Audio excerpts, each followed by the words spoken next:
Welcome to X-Men 97, Episode 1 of Cyclops is Waiting for Me, an X-Men animated recap podcast. I'm Rod. We're finally fucking saying it. We're here. We've finally got here. We made it. I was legitimately worried like 3 weeks ago because you were saying, well, what if it gets delayed again? And I was like, please don't be right, Rod. Please do not be right. I didn't have any insight into that. I was just like joking, but also Hollywood. Yeah. And I'm JC, and we have pins now, by the way. We posted them on our social media. I got them just in time for the debut of this show and forgot to bring any to GDC with me. Oh. So great job, John. But I will have them with me at WonderCon. And if you see Rod or I at any conventions and you are a fan of the show, let us know, and we will have pins. We're not like charging for them. I guess if somebody needs it shipped to them, maybe we just charge for that, but we're not doing it as a for-profit thing. So yeah. Or if you just want to contribute. If you want to donate, like, I don't know, fucking donate to Rod's Patreon. That's the only donation thing we have set up. I might be to a couple of cons with John, but he's definitely more of the con guy. For me, if like you catch me at like the Grove, maybe I'll try to throw him in my bag. Or the Americana. Yeah. Wherever. You never know where I'll end up. I end up in random spots around LA all the time. It's true. Cyclops is Waiting for Me is our weekly podcast series. We are going back and watching every single X-Men animated episode that we can find. This podcast started with the original 1992 X-Men the Animated Series, building up to this very moment, the release of X-Men 97. And just for this week, we have 2 episodes. And episode 2, saying this in the future, should be coming out tomorrow. And our podcast depends on how long we talk. That's true. If we talk for a while, it might take me 2 weeks to edit this. We'll see. Yeah. Our podcast feed may feel a little out of order as we're taking a break from the X-Men Evolution episodes during these for the release of X-Men 97. So we can recap these again in real time as best as we can. But not the same day, because fuck that. Some quick reminders. We're a recap show about an episode that aired less than a week ago. I love these. There will be spoilers. I made the change, but I still had a typo. I didn't even get it. If you don't want to spoil for you, pause the podcast and watch the episode and come back. Heavily recommend watching the episode. If you haven't seen, as of right now, Rotten Tomatoes has a 100% critic score and a 94% audience score, which tracks to me. Yeah. Because it's just great. Like, I think as long as you like superhero stuff, even if you didn't see the X-Men original show, if you get the premise of what the start of it with Xavier being gone is, other than that, it's just a solid show on its own. I told a friend, like, I think it might even been higher audience score if it wasn't like with the expectation of 92, just because, like, you know, there's no matter how good they do, there'll be some attachment to like that original thing that we saw, but they did a pretty good. We'll get into it. So We're currently not sponsored or affiliated with Marvel Animation, Disney, or Disney Plus in any way. But now that we've seen the show, like, I'll be open to it. I'm not going to shit talk the show just yet. Yeah, but I will say, fingers crossed, we do have a line of communication out to Disney, hoping to get some of the voice actors booked. I don't want to say any names in case it doesn't go through, but that is a big goal for us. Please don't forget to follow us on social media at Cyclops IWFM Pod on Instagram, TikTok, Threads, Twitter, and Facebook. And of course, make sure to follow us on your favorite podcast service. Now onto the show. Today we're going to be talking about Season 1, Episode 1, titled To Me, My X-Men. We've been waiting to hear that phrase for a long time. Yeah. And we heard it several times from several different characters. We did. It aired March 20th, which as of recording was yesterday, 2024. And it currently sits at an 8.5 star rating on IMDb. I would not be surprised if that gets higher as more people start watching it through the weekend. I don't know about you. I'm aware of several watch parties happening this weekend, because the one criticism I'll have for Disney is they did not decide to air these or post these Saturday mornings, which would have been the extra little, like, you know, nice nostalgic thing. Yes, I agree. That would have made our lives harder, though. Oh, yeah. Would have had to base our weekends for the next 8 weeks off of that. But only because, like, I know you can wait, but who's going to wait? Well, we especially can't wait, aside from the show, but we've ruined our algorithms on every social media service because anything X-Men just surfaces to the front of my feed. And for transparency, I flew into GDC in San Francisco, and I was originally going to try to watch it the first day, but like at 8 o'clock at night, I thankfully just went off my instinct and I downloaded them, watched them on the flight from LA to San Francisco. And thank God I did, man, because just out of instinct, opening up Instagram, 3 spoilers would have hit for me had I not actually watched it already. Yeah, so we'll put it out there too. If somehow you've dodged spoilers now and you haven't seen the episodes, just pause us right now and go watch it, because it's really easy to catch spoilers. They're everywhere. This is almost on that end game level.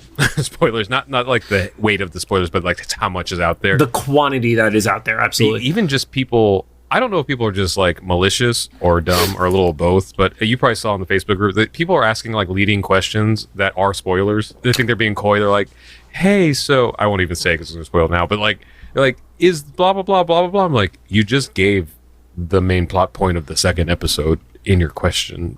Right. But what's interesting about that one is I do know at least one of the Facebook groups have a post approval on right now. So that meant the admins in the group felt it wasn't spoiler enough. So they're actually rejecting certain posts in at least one of those groups. I don't know how. But there's also, by the way, 2 X-Men the Animated Series groups. The only reason I could tell them apart is the image identifier on it in Facebook. But it's literally same capitalization and everything. Oh, okay. Maybe I'm still the other one, because I can't figure out how they, like, I feel like some posts go through right away and then other ones need to be approved or something. I don't know. There's the bigger group, which has moderation, which is like 200,000 people. That's the one of the graduation day shot of like all the headshots next to each other. Yeah. The smaller one, which has started popping in my feed, which is like 30,000 members, I want to say, and is a public group. It's not private, so it could just organically hit your feed. That one has no approvals, and it's that classic, like that cover image that has like Wolverine. I think it was the cover image of the first DVD. Yeah, that makes sense. That was used everywhere because we didn't have any other images besides screenshots. Yeah, exactly. All right, let's get into it. The show starts, that Marvel animation logo comes up. I didn't know what to make of it because the beginning of the music that you hear is so like ominous, and it wasn't the theme yet. But I will say, I've said this to all my friends, I'm a little biased. Personally, I feel like this version of the theme doesn't hit as hard as Ron's, and I would have loved to see Ron be part of this one. Right. They didn't do a bad job by any means. I'm not trying to bash the Newton brothers or anything. I did really like how they put all the electronics and the orchestration at the beginning of this song. It gave this like cinematic quality to it, and then it launched into that sequence, and I think I almost cried. Like it was so good. Like, I mean, it was, for the vast majority of it, it was a shot for shot like homage and remake. Yeah, there were a few things that got removed from it. But, and we'll actually talk about this in every episode, because I think they're going to do this in each episode. We've seen it on episode 1 and episode 2. They change certain shots depending on what is going to happen in that episode.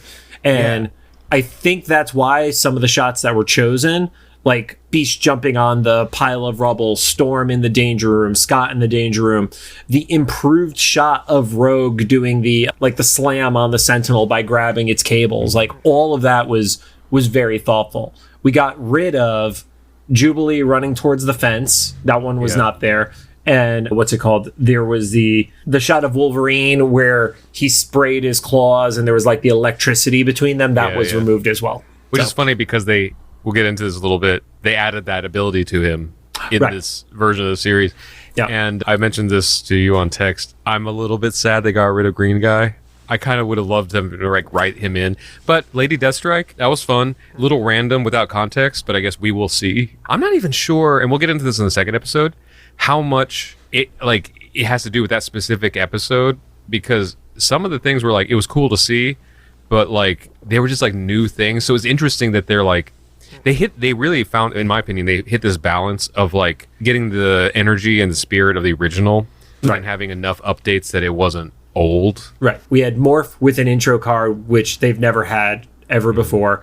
Bishop had an intro card insinuating that they're full members of the team, and Xavier still had one in this episode. So I thought that was all thoughtful. And then at the end, which I thought at first was only going to be for the first episode, but I did double checks on it and it actually appears in both.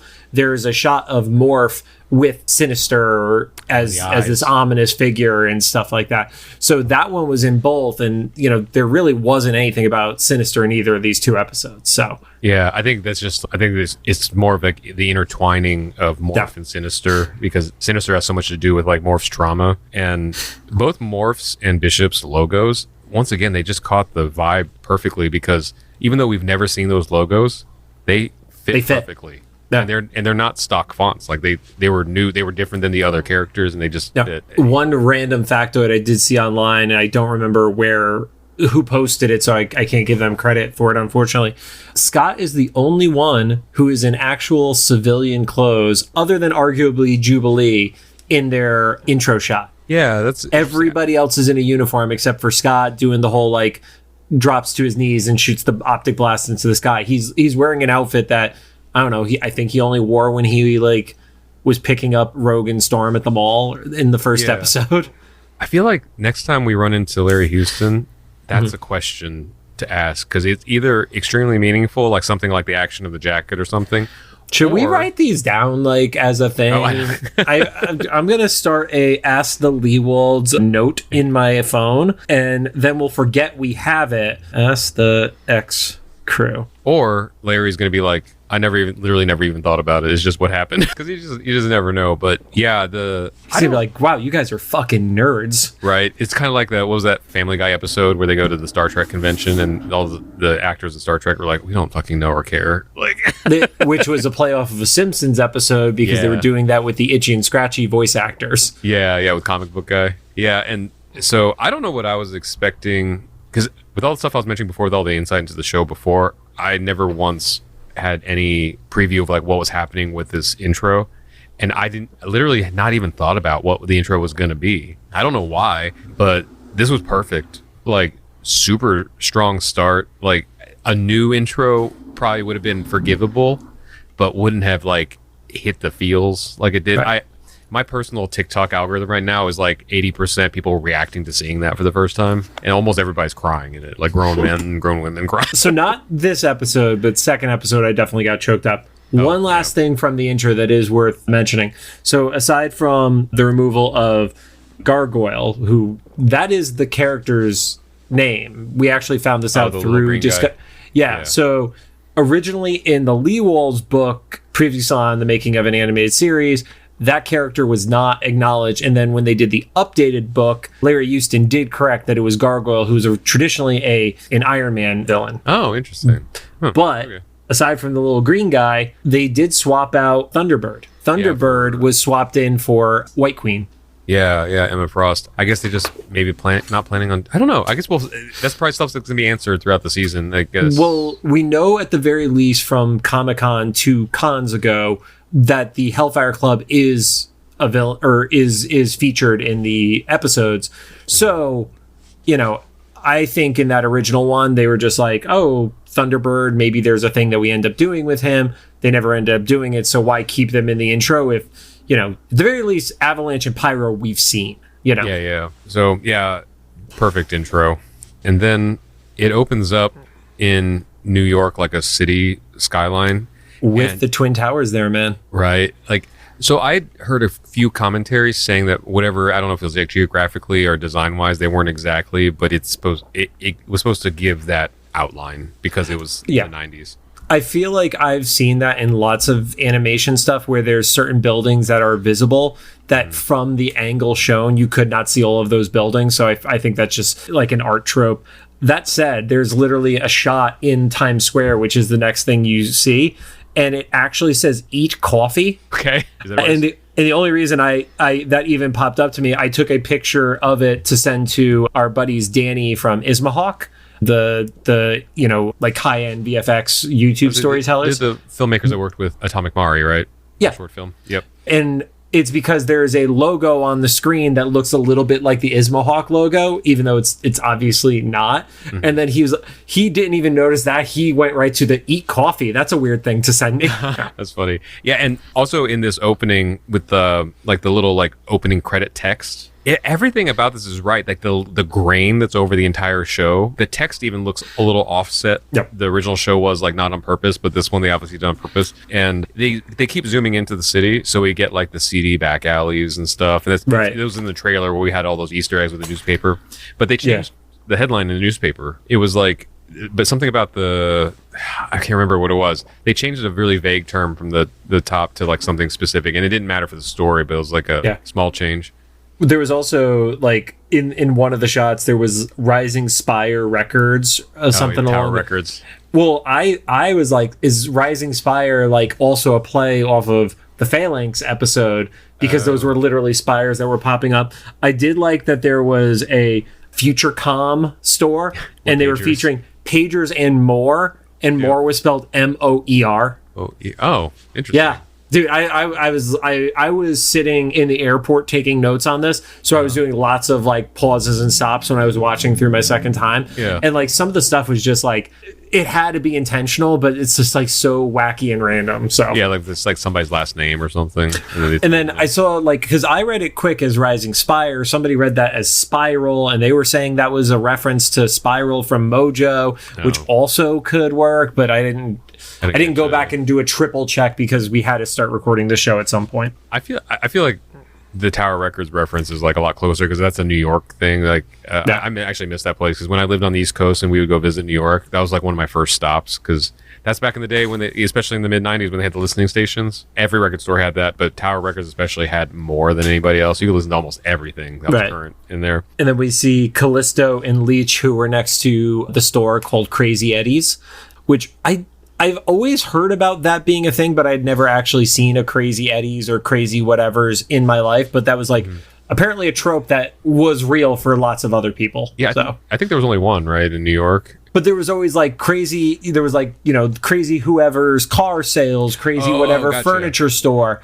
Like I had Bob's. Bob's wasn't crazy. Like Bob's was very discount. boring. Yeah. Yeah. I think Crazy Eddie's is like a actual reference to like out of business New York place. Only because I like I said, I had lived on the East Coast for a while. I feel like I had enough East Coast friends like point that out on social media. Like, oh, they put Crazy Eddie's in this.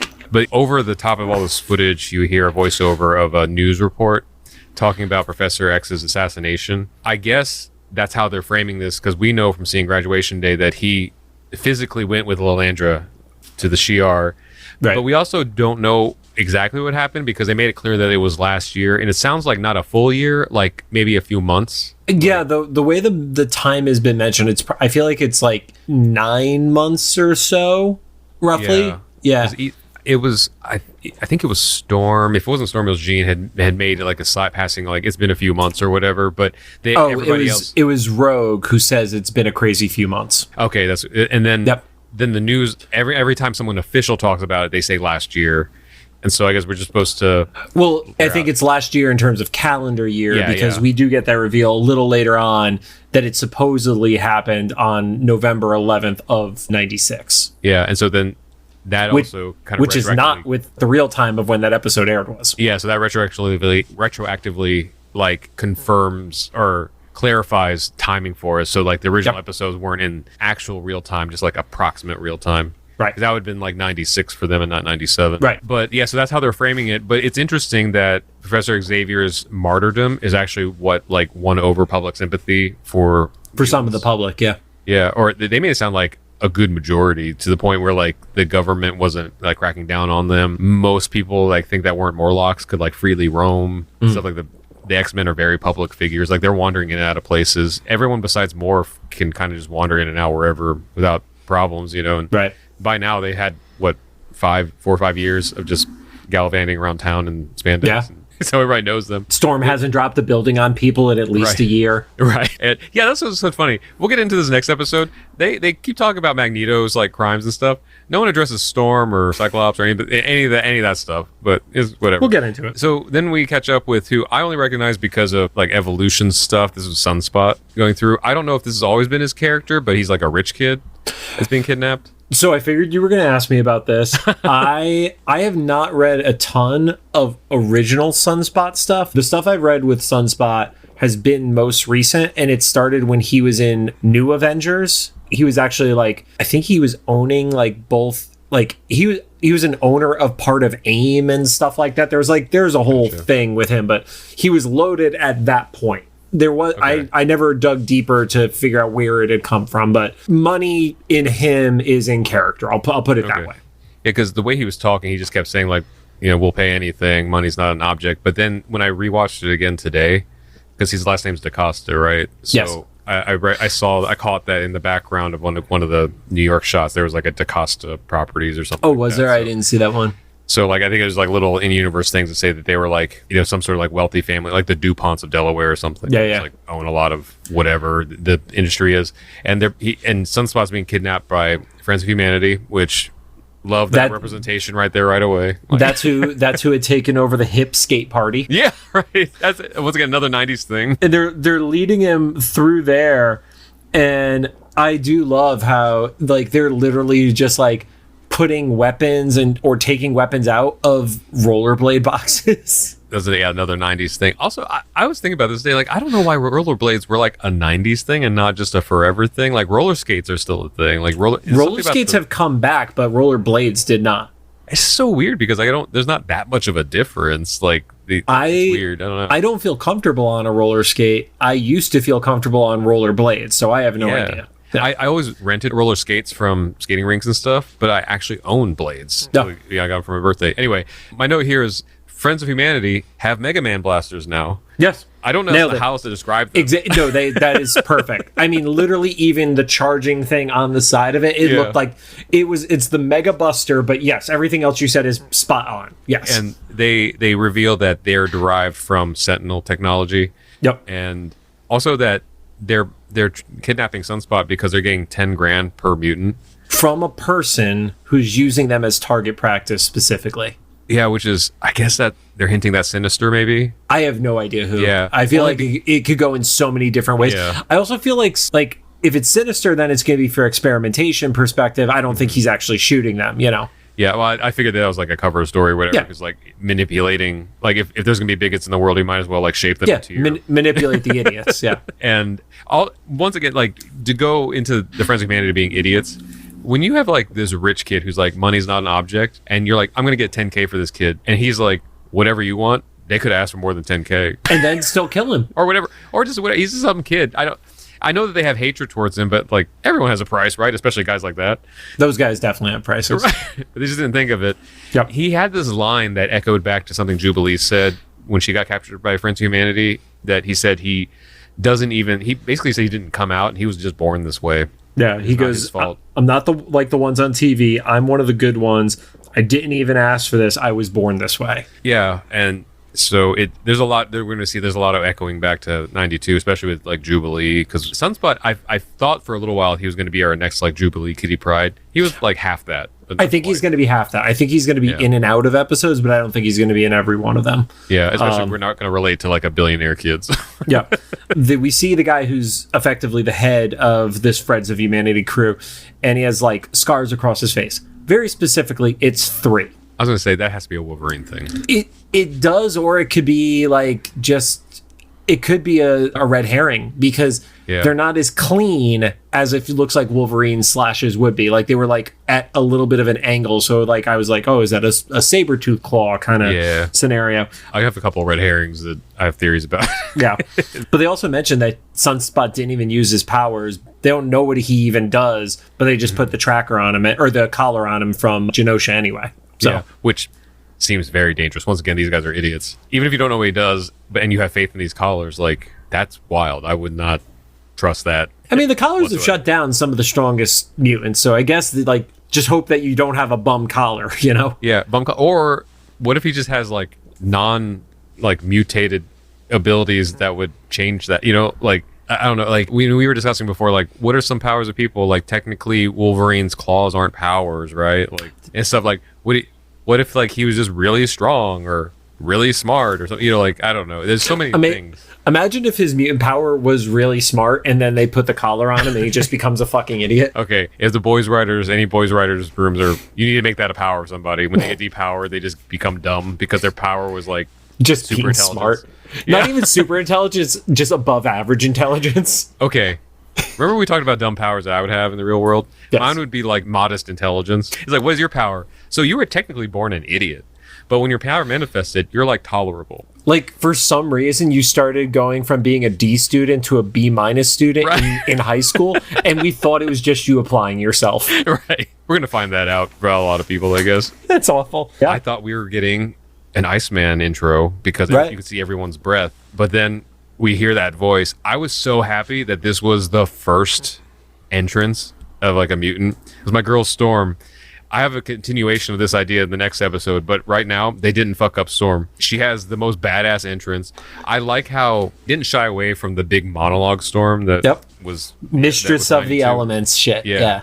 she gave you all the exposition. So once again, if you never saw the show before, you're like, oh, that's what she does. That's who she is. But it also kind of gave a little bit of context, because later on when Bishop is like, do you always have to do that? She's like, I just want to give him a fair shake. It's like, that's an interesting thing, even if it's kind of as a joke. It's like, well, I want to give him like a 1% chance to like stand down. That's why we do this big intro. But everything about that animation, like the busting in and the... Also continued our favorite trope from 92, which did not go over into Evolution. Fuck your skylights. I didn't think about that. Yeah. No, they immediately destroyed the skylight. So the writers and the animators, they knew. And then Bishop just kind of jumps in, and he was just like, oh shit, he's here. No explanation. We are gonna obviously address that later, because this show is too well written to not. And I like how I don't forget what his real name is, but he becomes Executioner. I don't think they've said his name. Okay, well, so I don't think you've missed it. I think it's available online, but I haven't actually seen it said in the show. He says, we got to move because X-Men are like roaches.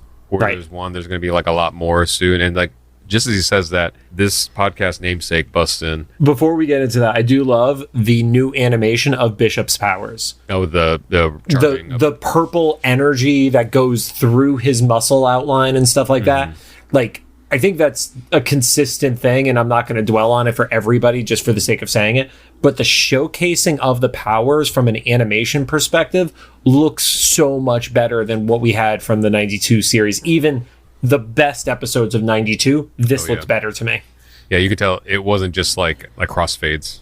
It wasn't just like, a bright outline of stuff. Like there was thought into making sure every power looked differently. But yeah. Back to our boy Cyclops. And my note here is like, holy shit, did they make Cyclops cool now? So that is what is going on online right now, is people literally being like, I love this version of Cyclops. That was probably the biggest surprise to me. Was I didn't expect to like him this much, because he literally comes in Kool-Aid Manning through the door, but he's got everything put together, and that optic blast is had I seen this version of Cyclops before 92's version, I wouldn't have made the mistake that a lot of people do, that you had to explain to me about the optic concussive blast. The force, yeah. That's what he does this whole time. He's like sliding around. He's using it to push himself, and like it had a smoothness to it that almost felt like it was like Iceman in a way. Yeah, and also just how proficient he was with all the stuff he was doing. It wasn't martial arts, but it felt like it had that discipline. Right. There were certain things that like felt like a Bruce Lee choreo, where like he elbows a dude as he blasts another guy, and then he does the punch up and stuff like that. And also, for people who don't notice, there's blood in this show. Yeah, it's subtle, but there is absolutely blood in this. These action scenes, even though it's just this one right now, is like top tier. Through this little scuffle, we see that the Friends of Humanity have a full Sentinel arm that's just sitting there. That we're presuming that's like where the Mega Man blasters technology came from. Right. I guess we're going to find out about later, like where all this came from. But like, it's kind of giving that, was it Spider-Man Homecoming with the Vulture? Like like the lab and stuff like that. Yeah. Well, he took the wreckage from like past Avengers fights and like made it into new technology, kind of like that energy. The Chitauri stuff. Yeah. Yeah, and then the Friends of Humanity like knock off take Cyclops' visor, and we saw this in the trailer, but it's still really cool to see. Not just took his visor, the arm shoots a bolt, like the leg bolos out, and it wraps him up. Yeah. And once again, even outside of the action, I just like his personality. He was like, oh no, not my visor, and then he says the 90s catchphrase like, not, which he said in 92 as well, which is not just from 92, but it was also from the pilot. It was in the second part of Night of the Sentinels specifically. Okay. But I don't know, not to diss the original voice actor, because it also has to do with the writing. He was just cool. Like, I want to be this guy's friend. He's only had like 2 lines of dialogue so far, right? And then he opens his eyes, and then my note here was Cyclops continues the tradition of blowing up abandoned buildings. A whole building, everything is blown the fuck out. Everyone should have died in there, right? At the very least, like there's a few like people who are definitely like in wheelchairs moving forward. Like that concussive blast to do that to the building. Yeah, we're lucky if they're not dead. Because we saw beams come out all the windows. Yes, it's like, wow. Every window. And they didn't even like. I almost expected to see Bishop and Storm in slings in the next scene because they were there too. Well, they were on a scaffolding knocked out, so they were fine. The scaffolding is what saved them. And then they didn't even worry about explaining that because it just cut to the mansion. Yep. And Cyclops. Now this is a little bit of what we knew from Cyclops. Him yelling at Gambit. He's like, "You should have helped us." To Gambit's credit, he was like, "You had Storm. You were fine." Let's also talk about the Gambit design there. Yeah, this is a like it was online. Yeah, like literally, he's F-Boy Gambit. But not in the same way that I described F-Boy Gambit from Evolution, who I hate. This is just like, oh, he's definitely nailing somebody, right? Or everyone. Yeah. To be honest, I haven't seen the actual discourse about it, but I've seen a lot of responses to the discourse. Well, I saw one guy's video that everybody keeps stitching on TikTok. Like, what did they do to Gambit? They made him gay. I was like, well, just because he's wearing crop top doesn't mean that. But then, also look at fashion of the fucking 90s, and the most masculine straight dudes possible were wearing that shit. They were wearing shorts and fucking like crop tops back then. Yeah. Like that was then. If I had abs like that, I would also just make crop tops. I would show off whatever part of my body looked like that. One of my favorite responses, though, I saw a stitch. This guy was like, he's not, but even if he was, why are you surprised? And he pulls up the original Gambit that we knew from 92 in the comics and stuff. He's like, this man is bisexual lighting personified. I saw that. And also his power is to make things turn hot pink and explode. Like, none of this should be a surprise. I was like, he literally was wearing a banana hammock in the first series. Right. Yeah. But he's in the kitchen cooking, and Jean doesn't yell at him. Specifically cooking beignets. Only complaint about that. No powdered sugar. Yeah, it's just fried dough, which still could be good. But like, also, is that what they're eating for breakfast? Just beignets? I don't know. They burned a lot of calories the night before. Right. Then Rogue walks in. She's very Southern with all of her shit she's saying. And she's wearing the same purple dress that she wore in the Night of the Sentinels pilot. Oh, yeah. I didn't think about that. Yeah, when they were at the mall. Yeah. That's really cool. And Lenore, we said this before, sounds amazing. Like, everybody's pretty great, but she nailed it right off the bat. Lenore's voice has changed over time, and I do think of the original cast who has resumed their previous roles, I think hers has changed the most. All that said, I think she does an amazing job, and I think it's still a perfect fit for the character, but I think we do have to acknowledge, like, in the 30 years since the original series aired, hers is the most different, but that's not a negative. So I agree with that in the show, but, like, I don't know if this is a recording thing or a directing thing. I feel like the time that I heard her in person, like 5 feet away, say the lines, sounded more... When you were at LA Comic-Con. Yeah, sounded closer to 90... Almost actually sounded dead on to 92. Yeah. Than this show. So I don't know what happened. It like I said, maybe it was a direction thing. Maybe it was a recording thing. She feels softer, if that's the best way to describe it. Oh, yeah, I guess. I didn't thought about it. I knew it was like a little different, but like, I guess I had kind of just set myself up to expect everybody to be a little different because 30 years, like I don't sound like I did 30 years ago. And honestly, like in this episode, I think there's one line in the next episode that felt a little bit different for Gambit, but dude, he was fantastic. If you didn't tell me and I didn't do the research for the show that I've done, I wouldn't think that was a different voice actor for Gambit. Yeah, he was pretty good. And actually, while we're talking about the voices, and this is my opinion, I feel like Allison Seeley Smith for Storm is probably the most consistent from the original show. Like one-to-one level. I agree with you. The cadence, the tone, everything is like exactly the same. The most difference is visually. Yeah. But I'm excited to get that comic, which I believe comes out 2 days after this episode airs for us. Mm-hmm. So on week 3 of the show. I wonder if it's because there's something that happens that would be spoilery for the cartoon, and they didn't want the spoiler from the comic spread all over the internet beforehand. We'll say it's that and not like gross mismanagement of different medias. Disney is perfect, sir. Yeah, give us more money and then we'll keep talking about how great you are. Give us money. Yeah, give us money. Yeah. Right now we're just giving you money. Yeah, but then Xavier walks in, which clearly that's Morph. I think it's a little dark, considering everybody's still grieving him. But that's Morph's kind of sense of humor. Then Morph gives their like signature cackle, and I wish they would have done it more in this episode and the next, because as it goes along that kind of doesn't happen as much. But that's the Morph I remember from 92 is like sitting from the TV cackling. And yeah, that initial introduction of Morph where the laughter is such a distinctive cackle kind of scenario. Yeah. I totally agree with you on that.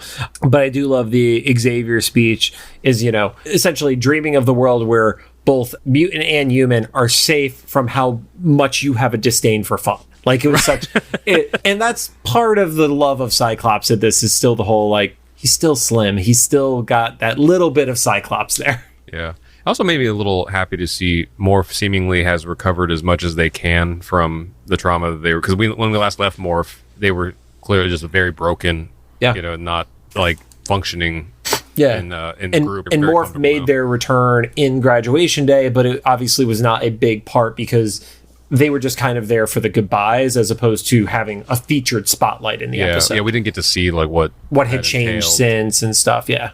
At that point, Gambit charges a beignet and throws it to Scott, and we see the reveal of how Jean's power looks in 97, which are these cool, like, it actually reminded me a little bit of how I've seen Invisible Woman stuff drawn in the past. Yeah. Like, she catches the exploding beignet and throws it out the window, which was kind of surprising because, like, at first I thought, because Gambit can do different levels and stuff, I thought it was gonna be a playful poof, but then it just full on like grenades on the outside. And Jean's like, you could have hurt someone. Like, yeah, you could have literally killed someone. And it was just like played off like this happens all the time. And that should have been the first sign that something's fishy with Jean, other than being pregnant. That's another reveal. We see she's very pregnant. Yes. It's hard to say it's a reveal because obviously we've seen the heck out of it in all the preview materials. But yes, Jean is very, very pregnant, like 8.5, 9 months pregnant. Yeah. So, but this should have been also another like foreshadowing red flag that Jean did not yell at Gambit for his cooking in the kitchen. Yeah. Jean points out, she's like, just a reminder to everybody, this is a school. And I think to myself, when is the last time this has actually been treated like a school? Because it hasn't in this show. The new crew has definitely added all the common sense that we had questions about the last time. Because Jean's like, there's children here. Also, you're the teachers. Yeah, and then we jump over and it's Beast's lab. I do not know the song that is playing, so don't even ask us which one it was, unless you happen to know, Rod. Oh, it's in the credits. They actually used a lot of needle drop music in this. I think it's in the credits, but like at one point there's like an Ace of Base song or something. So it's interesting in this show to hear like actual music that could be heard in the real world, right? In there because they have licensing rights and a budget. You're right. Yeah, and then you see the bookshelf, which had 2 super generic books. You had one that was just science. You had one that was DNA. You had Animal Farm, which was a throwback to season 1 of X-Men 92, because that's what Beast was reading when they were incarcerated. And then the one that Rod didn't see that I was thrilled to put. It's probably the only thing I'll post that's like a episode-y spoiler, but there's one that says Jay Leewald, and we know is Julia Leewald, who, even though she was not credited for as many episodes as she worked on, her and Eric were, leading the charge of the entirety of it. So I loved seeing that, especially knowing that she has says one of her favorite things is writing for Beast and the spirit of Beast. So that being on the spine of his bookshelf, like that was a cool moment when I spotted that one. So now we need Julia to write a book called Science or DNA, take your choice.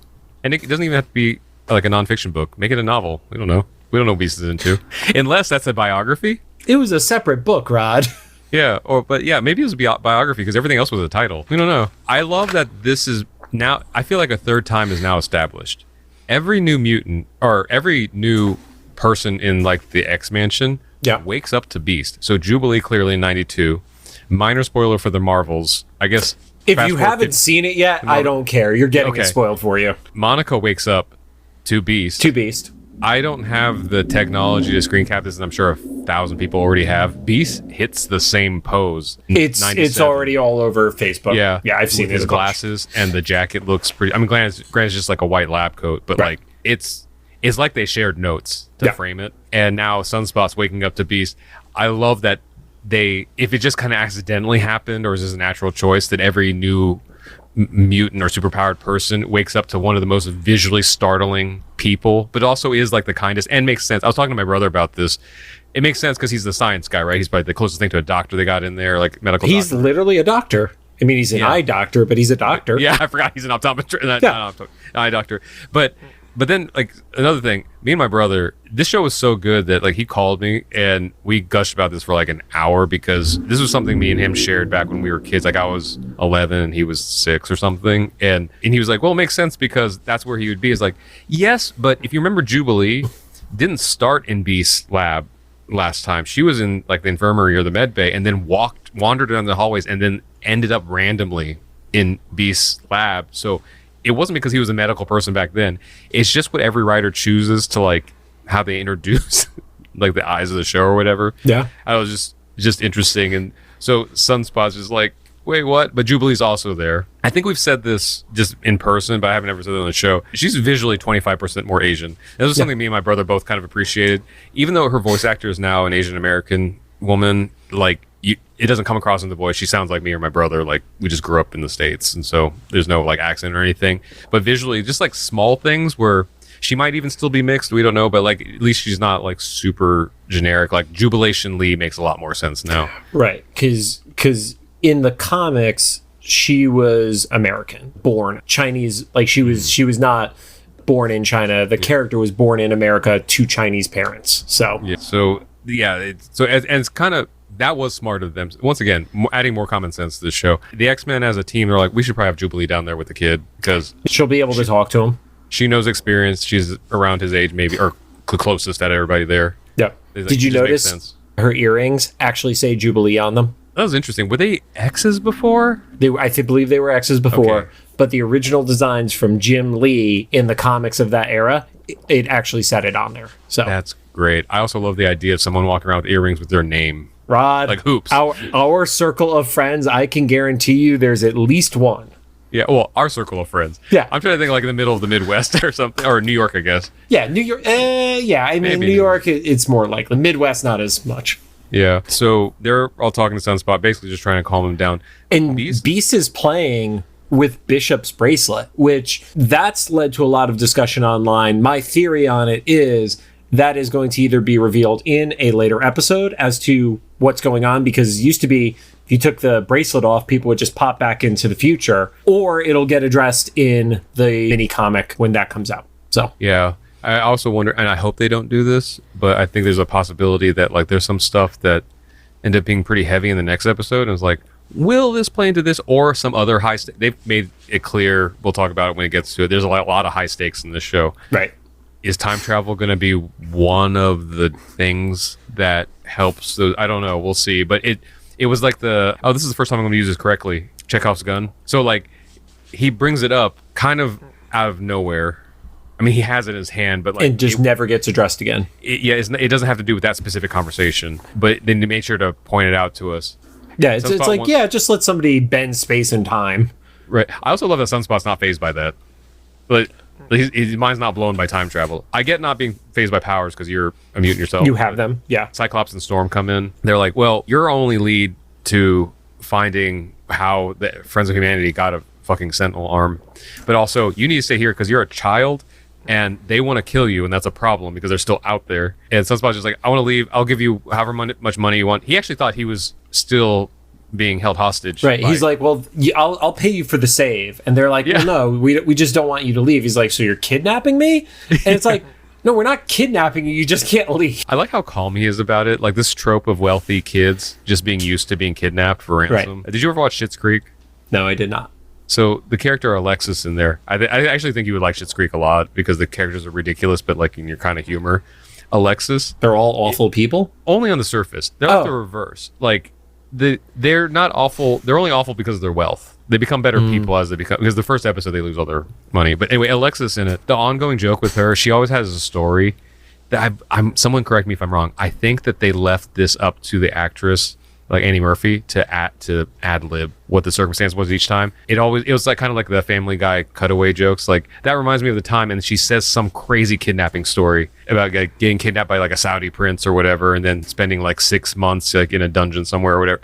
She's really calm about it every time she talks about it. And this with Sunspot, this is very similar. He's like, yeah, okay, we'll just get this over with. I know how this goes. Way too calm for all this stuff. And I also love how Jubilee. So she says like, we're trying to help mutants.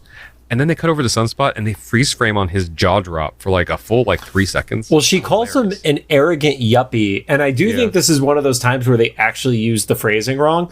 Because it's yuppie has to do with both like a fashionable lifestyle, but also being well paid.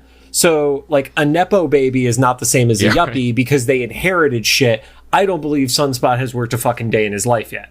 Yeah, it doesn't give that energy. It is interesting that he's at both our eyes, but also there's some intrigue in finding out like what is his deal. They're trying to get the 2024 Nepo babies to enjoy the show. Yeah, but the freeze frame on Sunspot's face was so... We'll see a lot more of this. They purposely put in these like weird things that were errors in the original show or concessions in the original show. Like, he doesn't move. I think it just gradually zooms in on him and it just like freezes. And sometimes there's action sequences where it goes from like a regular however many frames they have it to like 2 frames a second or something. It's always so interesting talking about the show with other people because that's something that you've picked up on, and we both in preparation we watched the episode regular, and then you watched it a second time, I'm assuming regular, but I do stop and pause to take notes. I totally didn't pick up on that at all. So it's always cool to see how other people consume stuff like this. Yeah, this is one that's kind of funny enough to worth go back and watching just for the second of it, because there's it's like silence. It's like an awkward like right. And then he was like, "Well, is there other stuff to do around here other than listen to this blue guy sing opera?" And then you immediately see the UN like hall destroyed with bodies laying on the ground too. Right. It gets dark. It's also foreshadowing. Not even too far foreshadowed. Right. And it's OG Magneto. Yeah. And Sunspot is like, wow, video games, once again, way too calm for all this. He's been through all this stuff before or something worse. And Jubilee's like, he's actually been kidnapped by multiple cartels and shit like that. Right. I feel like, and he just paid his way out of it. Like I said, like it's like Alexis from Schitt's Creek. He's like, yeah, I know how this goes. Like, this has been happening since I was like 11. Like, no, right. This is not. You need therapy. And then there was one piece of writing here that I didn't love, and I absolutely give credit to our friend Matt Robb for pointing this out. Magneto pops up. Jubilee is like, yeah, this is Xavier's ex-bestie. I don't remember bestie being a phrase that would have been said in the 90s. Oh, that's true. Although Mandela effect stuff, man, I can't even... Someone, like, I saw something the other day that was like, or a few weeks ago that was like, yeah, bucket list didn't exist until like the late 2000s. Like, no, wait, what? No. So we don't have to get into that. According to vocabulary.com, it began appearing in dictionaries as a slang term somewhere after 2010. That tracks, because just anecdotally, I don't remember saying that, at least commonly. No, because this would have been 97 was high school for me. So I remember it didn't feel like something we would have said back then. I remember saying BFFs, and that was kind of new to me too then, because I remember songs coming out around that time that had BFF in the title. Like, right. It's like, oh, best friend. Okay, yeah. But I don't remember saying bestie. It's a good catch by Matt. I didn't notice that. There's another comment Matt had about the EDM music, and I was like, oh yeah, dude, there were fucking raves in 97, because I do remember that, because it was all those glow stick kids. That was fucking 97. I do remember that stuff. If you're in a club in New York or LA, I'll give it that they were probably 5 or 10 years ahead of the rest of the music scene. Oh, yeah. I mean, shit. I forgot the name of the club, but it used to be the one that, like, kids from Long Island and Jersey would go into Manhattan. It didn't even start until 2 a.m, and it was, like, Jonathan Peters and, like, that entire, like, run of DJs and stuff like that. Yeah. There was an MTV True Life about those Bridge and Tunnel Kids. Oh, that's awesome. And that was literally the name, was the Bridge and Tunnel Kids. So we were real creative back then. Yeah. But then I thought that this was going to be what kind of broke Sunspot. Like, oh, sorry. I do have to say there was another great Easter egg that happened right there. She is trying to get Sunspot to use his powers and like questioning like, what can you do? And she goes, oh, what do you do? Like make gold balls pop out of your body? That would be weird. That is a reference to an X-Men. Oh, so I saw someone online comment about this. This is one of the Krakoa things, right? It has to do with resurrection. So the character came out within the last decade, pre-Krakoa, but there's the group called the Five, which are how the resurrection protocols take place. And the spot where the body essentially incubates as it's being grown faster by Proteus is in the gold balls or eggs. But yeah, there was a character named Gold Balls who would get made fun of constantly, who has become Egg because that's way less insulting. Oh, okay. Interesting. Yep. Yeah, and so the Danger Room Magneto like flips over like a beam or something, like with large pieces of the building. I thought that was going to be the thing that scared Sunspot. Right. It jolts him enough that he moves, but he doesn't use his powers. He's still kind of like insecure about that. And then Wolverine hops out and like pins him down with the 2 side claws. Yes. tells him to respect Jubilee or respect the lady, and he still thinks this is the Danger Room. I don't know why. I just assumed that was a real Wolverine. I did too, because it seems like something Wolverine would do. Like in a simulation Wolverine would attack Magneto. Right. And also, not for any one specific thing, but I feel like as a whole average score, I feel like Cal Dodd and Wolverine is the overall most consistent from the 92. Each of the individual components I could see like being further or closer, but I think like between voice, animation, attitude, everything, like it was like closest. Totality. Yeah. Yeah. To get, like, even from the beginning intro stuff, I was like, wow, I had to like kind of squint to see the differences. But I did love that he's like, oh, okay, smart guy, end program. And then he realizes he has 2 fucking claws. And then Wolverine does the snicked with the other claws in front of his face. Are we gonna see a child get injured in this show? Hopefully. Oh, in the show. Got it. Sorry. So from that, it jumps over, and Cyclops and Jean are, having like a really awkward phone conversation. And we see the thing that has led to the biggest continuity argument on the internet right now about this show, where it is them standing in front of the portrait of the original 5 plus Xavier, and Angel is in the grouping. And we talked about this during the run of X-Men 92, because nobody seems to recognize Angel when he's going through all the shit with Apocalypse. But we did see flashbacks, like with the Amelia episode and stuff like that, of the X-Men in like original Danger Room segments. And that was Angel. That was not a mimic or somebody like that in there. Yeah. So a little bit of fast forward to the next episode. Morph turns into the Blue Angel. That's this episode. Is it this episode? Yeah. I'm so tired and confused. Okay, so this episode. Ron and I have had a rough 48. Right. Let's call it what it is. But so it's like, man, there's so many things now. So it's not even like they could try to separate it or something. Like, this is the same guy. Right. And they're all in the classic outfits. It is the original debut look from X-Men #1. So I will chalk that up to like, if there has to be any quote unquote retcons to the original 92 show, it would like default to the books. Mm-hmm. It would be probably better, like concession than try to like force some weird story, whatever with the new character. Right. It also would have looked really weird if you only did an original 4 as opposed to the original 5. And then perfectly to your point, if you put a different 5th, that would also be weird.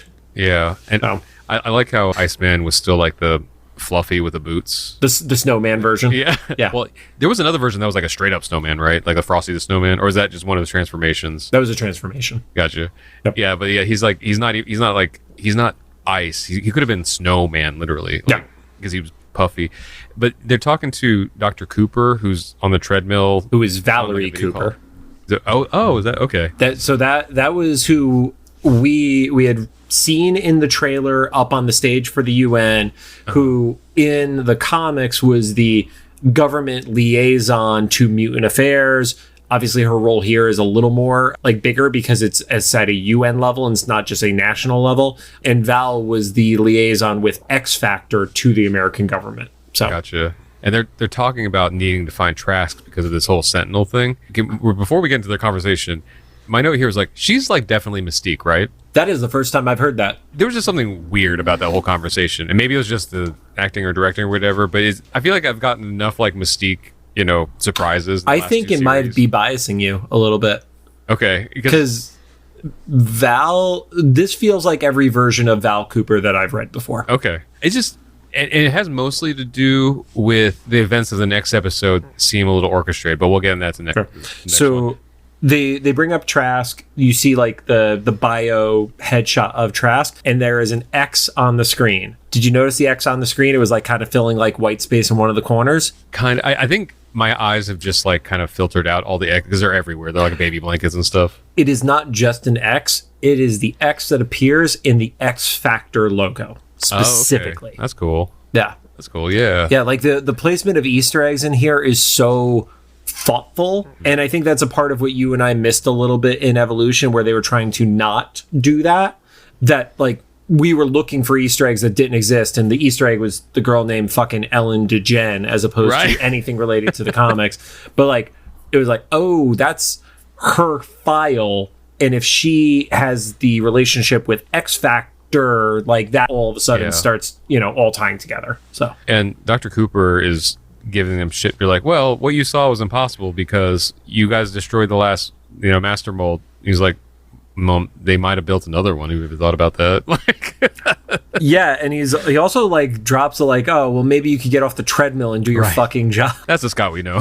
Yeah, that was my Scott. That's the one who's like, oh, we're liking you, and then you did that. Yeah, but at least he did it to the right person. Yeah, because she was kind of like it is there.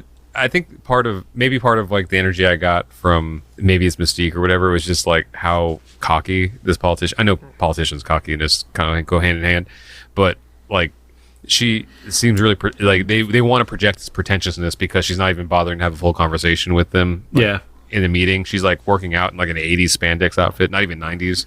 Yeah, and then her response is like, Charles was a dear friend in real life. Why don't give me your trust? And then I didn't write down the exact quote from Scott, but it was essentially actions speak louder than words. Oh yeah, it was something. Yeah, these are meaningless. And then it was just kind of like click, like turn off the video screen. Also, really solid technology for a video call for night. Right, it goes into like a hidden bookcase thing. But that was definitely one of those things where it was like, oh, the screen is probably like 3 feet thick, so it's built into the wall. You see outside that the team is playing basketball, which is an X-Men tradition, and that's where we actually see Xavier's death certificate as 11/11/96.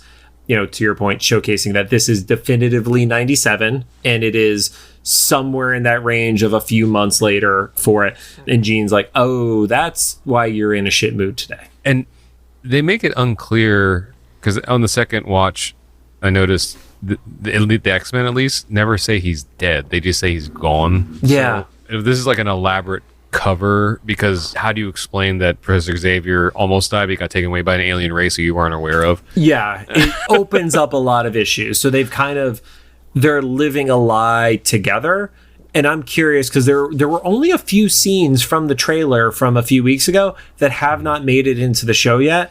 And one of those was a casket being lowered into a grave. Oh, yeah. So the theories online are, is that supposed to be Charles's casket, meaning it was a representation of him being buried so the public believes the lie? Yeah. Or like was that a red herring and it's somebody else's fucking grave? I also kind of wonder, does he actually just die at some point? Like, do they get word back from like Lalandra or whatever, like he didn't make it, like we tried or something, like my only reason why I say I doubt that, and it's not something I would ever stake like a bet on kind of thing, is I don't think Morph would have turned into Xavier if Cyclops knew that he actually died. Oh, that's true. Yeah, and also, like Morph is callous, but I don't think Morph would do that if Charles was actually dead.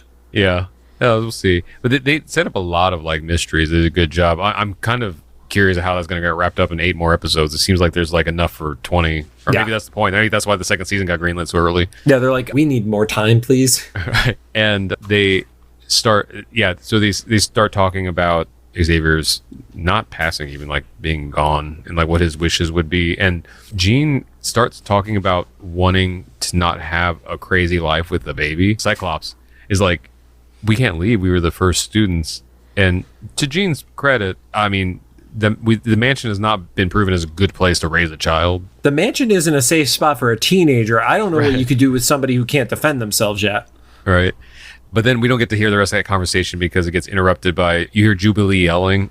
Yep. And then the basketball just goes straight through the window and breaks that big portrait of the original team. And Cyclops goes out to see what's going on. And Jubilee just blasted Logan, like just went for it. And he's like giving a cocky smile about it. Yeah, I like they're developing their relationship further from, like, we saw them in 92. Yeah. And Jubilee like looked up to him. She still looks up to him, but she's a lot more comfortable like giving him shit now. Which really falls into what we've talked about in the past of, in this version of the show, Jubilee took over that Kitty relationship, which had previously existed in the comics. Mm-hmm. And as Jubilee like developed over time, she also had a relationship with Logan. But like there was a lot of that like back and forth as Kitty toughened up too. So yeah, that's nice. We find out through exposition speak from Jubilee that Wolverine's whole thing scared Sunspot off, which that tracks. He didn't, as it should have. Right. And so Scott decides like, well, he can't just be running around with assassins after him, especially bigoted assassins. So he's like, Wolverine, you're gonna go, and Jubilee's gonna go with you. I love the dichotomy of it. It's like Wolverine's like fucking A, and then Jubilee's like yes, like another mission. And then Scott is also like, oh yeah, you guys should go too. And Rogue's like, we didn't do anything. He goes, exactly. He said you took the words right out of my mouth. I was Yeah. like, you are a well-spoken asshole, man. But then like Wolverine says the most cutting line I think of any of these two episodes is like, yeah, what Gyrick did was messed up, but you know, the worst part of Professor X being gone is you.